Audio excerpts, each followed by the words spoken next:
Your team member just asked you to approve a lunch order for a client meeting. Not the restaurant choice, not the budget, the actual lunch order. Should I get Caesar salad or the chicken sandwich for the Johnson presentation? This person manages a $50,000 project budget, negotiates contracts with vendors, and runs client presentations, but somehow choosing between a salad or a sandwich requires your executive input. If this sounds absurd but familiar, you've accidentally trained your team to treat you like the chief permission officer. And the cost isn't just your time, it's their confidence, your sanity, and the company's ability to operate without you.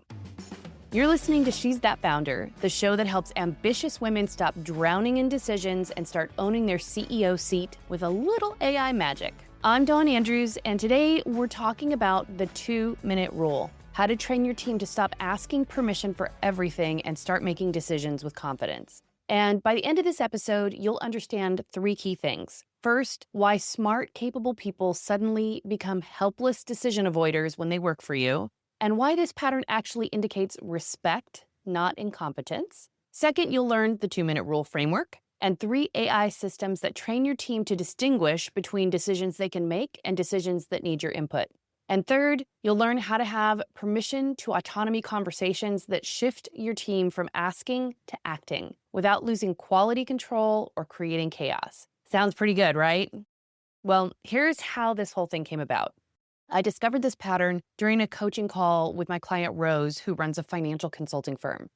And this was her story. She said, I hired a director of learning and development who used to design corporate training programs for Fortune 500 companies. I asked her to create a repeatable curriculum for our junior consultants. Sounds simple, right? But every single day she came to me with questions. Should module 1 be 90 minutes or 2 hours? Do you want case studies in PowerPoint or PDF format? Should I use your company colors or create a distinct palette for these presentations? And Rose was thinking, girl, you've built training programs for companies with 50,000 employees. Why can't you design a curriculum for 12 people without my constant input? So I don't know if this sounds familiar to you, but if you have team members who keep coming to you for every little thing, here's what's actually happening. They're experiencing what I call founder proximity paralysis. They recognize that you as the founder have context that they don't. They see you making quick decisions based on years of experience and pattern recognition that you have. And they're terrified of making the wrong choice because they don't want to disappoint you or damage the business that you've built.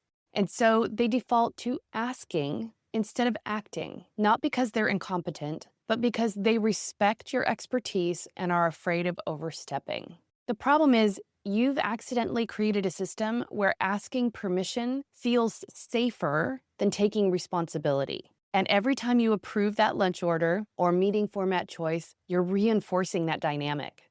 You've become the bottleneck not because your team is incapable, but because they're trying to be respectful of your authority. And I see this happen so often in female-founded businesses, and I see it happen with businesses that are heavy on female employees. We're socialized to be told what to do, and it takes a lot for us to shift out of that mode of thinking. And it's necessary and important and good for the growth of every woman in any professional capacity. So I'm going to walk you through why this happens and how AI can help fix it systematically, because it isn't about changing their personalities, it's just about changing the system. And that's the good part. So here is why smart people act helpless. I want you to first understand the psychology of this permission-seeking behavior, because once you see the pattern, you can totally interrupt it. When capable people join your team, they bring their own decision-making ability, obviously, which is why you've hired them. But they also bring uncertainty about your standards and your priorities and your boundaries. They don't know what's important to you versus what's routine. And often as a busy founder, you're moving too fast to distinguish those things. And even if you've managed to clone yourself somewhat with SOPs, it's not like a new employee in a smallish company is going to spend a lot of time reading through all that documentation. And it never is helpful because the SOPs aren't right at hand or at their fingertips when they need to make a snap decision. So they start asking you about everything until they learn your preferences. The problem is, if you keep answering every question, they never learned the strategic thinking to distinguish between decisions that need your input and decisions they can handle independently. You've accidentally trained them that checking with you is always the safest choice. And you need to check in with your own psychology to see if there's a little something there you need to look into. So there are 3 types of decisions that your team faces every day. The obvious yes decisions. These are low risk, reversible within established guidelines, like ordering supplies, scheduling routine meetings, responding to standard client questions. And then there are obvious no decisions. These are high risk, against company policy, outside their authority, like changing contract terms, making pricing decisions, or making or breaking major client commitments. So we've got both ends of the spectrum, but there's a ton that is in the third category, which is the judgment call decisions. And that's the majority of decision making in any person's job function. And the judgment call decisions require context, experience, strategic thinking, like handling difficult client situations, or prioritizing competing projects, or navigating team conflicts. That's a lot of gray area that both you and your team are navigating. And the 2-minute rule framework helps them distinguish between these categories without having to ask every time. Hey, so if you're seeing that this 2-minute rule idea might be able to transform your team's confidence and your time, grab my free guide, 10 Ways AI Will Make You a Better Leader. It includes more AI frameworks for building autonomous teams without losing control, and you can grab it at hellodon.live/AI 10 Ways. Okay, welcome back. Let's go through the 2-minute rule framework and the 3 AI systems that can make a difference for you. Here's how the 2-minute rule works. If it would take you less than 2 minutes to approve their request, they should just do it and inform you later. But the magic isn't in the rule itself, it's in the AI systems that help them apply it with confidence. So here are the AI systems that make that difference. AI system number 1, the decision classifier. You can create an AI prompt that helps them evaluate decisions before coming to you. Here's what a prompt like that might look like. Evaluate this decision, then classify it as obvious yes, low risk, reversible within guidelines, obvious no, high risk, against policy, outside authority, or a judgment call. It needs context and experience. For the obvious yes, proceed and inform rows. For an obvious no, do not proceed, document the reasoning. And for a judgment call, bring it with your recommendation and reasoning. So when they wonder about the lunch order, the AI would respond, decision type, obvious yes. Reasoning, both options are within the $25 meeting budget. Client appropriate choices, fully reversible decision. The action, choose one and include that choice in a meeting recap to rows.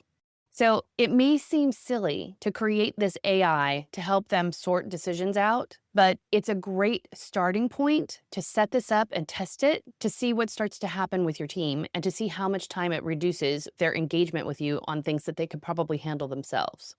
So with that AI system, they have a way to evaluate decisions without defaulting to asking you. Cool, right? You can take your time training each person that is coming to you for these decisions. And most founders that I know have anywhere from 5 to 7 to 10 direct reports, depending on the size and stage of their business. If you're thinking about 10 people with a lot of gray area in that judgment call decision-making space, and you're needing to train them all to think like you, to understand your strategy, to apply it to a business context, that's a lot of people busting in and interrupting your strategic and visionary thinking time for stuff that they could be handling themselves.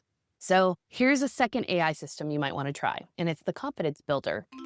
You can create an AI system that validates their thinking and builds decision confidence. The best way to do this, like to actually implement this, is to create a custom GPT with knowledge-based docs.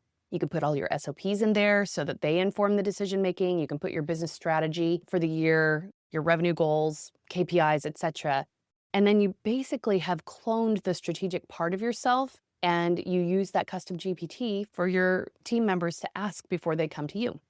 So here's what it looks like in practice. You're considering scheduling the client presentation for Tuesday versus Thursday. This is what AI would give you back, right? When you use the custom GPT.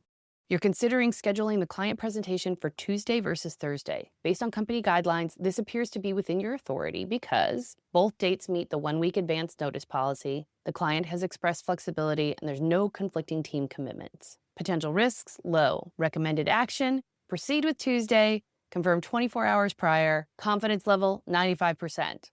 Now, I get that this sounds like totally crazy robot stuff, right? and probably way more formal than something that you'd like to implement with your team. But I'm giving you the crazy robot stuff because once you create that custom GPT for your team, you can adjust it to the tone and culture and style of your company. The AI system doesn't just tell them what to do, it shows them how to think through the decisions using company context and guidelines.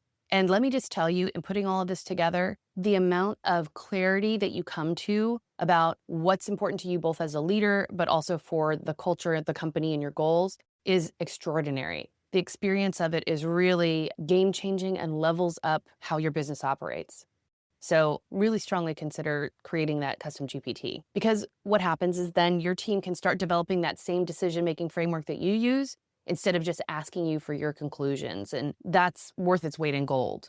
What if you could cut down that training time and strategic thinking time so that they start to pick it up and learn it and are taught in collaboration with using that custom GPT? Okay, the last AI system. This is the documentation trail. And the key to this working well is tracking what decisions they're making independently so you can course correct if needed. What you want to be able to do is have it start documenting these decisions or the decisions that are made, the reasoning and the outcome. And pro tip, you can take some of your meeting discussions, the transcripts from your meetings, and pull out your strategic thinking or your explanation as the founder to be able to add to this. Once those decisions are made or your team is documenting how they're making their own decisions, they can send it to you as a summary review. And if you would have done it differently or would have advised them differently, they can add that back into the GPT to make it better for the next time. So this creates accountability without micromanagement. I get that implementing AI and custom GPTs into your business may feel like, holy cow, this is way more than I expected. And I'm not going to lie, the implementation and getting it set up does take a minute. But when you consider what it would take to train those 3, 5, 7, 10 employees in your strategic way of thinking, the company vision, the goals, not only their own personal goals, but across the whole company, if that can live in one place that they can go to ask questions before they come to you, it can significantly improve the operational skill capacity and strategic thinking of your team without you needing to be the person making all the decisions every time or having to walk them through why you made the decision you made. I just want you to take that in for a second. And I hope that you understood it the way that I described it. Sometimes I can get a little esoteric, but I'm just saying, what would that be like if you could quickly train up and also have future access to your way of thinking for your team without them having to come to you every single time, right? That's what's powerful about this approach. When you implement these AI systems, you're not just reducing your decision load, you're actually training your team to think like leaders instead of task executors. But here's what's not to do. Do not implement this without clear boundaries, without a document or stated rules of engagement with AI. I had one client whose team started making budget decisions they should not have been because the 2-minute guideline wasn't specific enough about dollar amounts and approval authority. So there are places that this can go wrong. And in this world of transitioning to AI, I know all of us as founders are feeling like a little shaky about letting go of control. But in order for you to grow and scale, in order for your people to grow, you've got to be able to share your strategic thinking process with them so that they can take that on fully. And I'm offering you today, through the use of AI, one avenue to get that done that's a little bit lower lift and a whole lot faster than you doing it all yourself. This is the last part of the framework. This is called the permission-to-autonomy conversation. And this is the human part that needs to happen. This is a conversation framework that makes this transformation work. You can't just throw AI systems in the mix and hope that your team will figure it out. You need to explicitly give them permission to stop asking permission. So here's the conversation. I want you to imagine yourself on the receiving end of this. You're the boss. I know that's why we're talking to each other. But at the same time, I want you to put yourself in the shoes of your team, of your employees, and imagine receiving this conversation. I hired you because you're capable of making good decisions, but I realize I've accidentally trained you to check with me on things you could handle independently. Starting now, we're implementing the 2-minute rule. If it would take me less than 2 minutes to approve your request, just do it and tell me later. If you need to, use the AI decision classifier to help you distinguish between those kinds of decisions that you can make or decisions that need my input. And the AI systems will help you think through choices using our company context and guidelines. I would rather you make a few imperfect decisions independently than make no decisions without my approval. If you make a choice I would have done differently, we'll treat it as a learning opportunity, not a failure. Wow, right? What would it be like to receive that conversation? From there, you can explain the new process and how you want it to work. Instead of, can I schedule the meeting for Tuesday? Just schedule it and include it in your weekly update. Instead of, should I respond to this client email? Use the AI to evaluate whether it's a routine response or a complex response, and then come to me with your draft. Check if it's within the budget and guidelines, and if yes, order it. If no, let's discuss it in our next check-in. But here's the crucial part. And I'm talking back to you now, not you receiving the conversation. Here's the crucial part. You have to resist the urge to jump back in when they make choices you would have done differently. I mean, this is like the equivalent of loading and reloading the dishwasher. If their decision was reasonable given the information that they had, let it stand. Only course correct if it violates actual guidelines, creates real problems, causes real financial impact. Rose, from our earlier story, told me 6 weeks later, my training director just launched the curriculum without asking me about the font choices, break timing, or handout formatting. And you know what? It's better than anything I would have designed because she focused on the learning outcomes instead of getting lost in my preferences. That is why this is so crucial and makes such a big difference for you. The goal is building your people's confidence to act, not to maintain perfect control over every choice. And here's the leadership force multiplier, which you know I am all about. Teach the system to your other leaders. I'm asking you to use it with your direct reports, but I'm asking you to also teach this process to your direct reports to use with who reports to them. If you have department heads or team leads, show them how to implement the 2-minute rule with their people. When everyone in leadership stops being the bottleneck for routine decisions, your entire organization becomes more responsive and proactive, not to mention more confident and moves with more speed. This kind of systematic delegation, where AI helps your team make better decisions independently while you maintain strategic oversight, is exactly what we build inside the AI Leadership Accelerator. But I don't want to overwhelm you. So start with that 10 ways guide to test these frameworks with your team first. Okay, here's what we covered today. Because you know I like a recap and I like some action items. It's all about the action. Smart people that you have hired act helpless when they work for you because they're trying to be respectful of your expertise, not because they're incompetent. But this creates a permission-seeking dynamic that makes you the bottleneck for every decision. The 2-minute rule framework helps them distinguish between the types of decisions they can make and the decisions that need your input.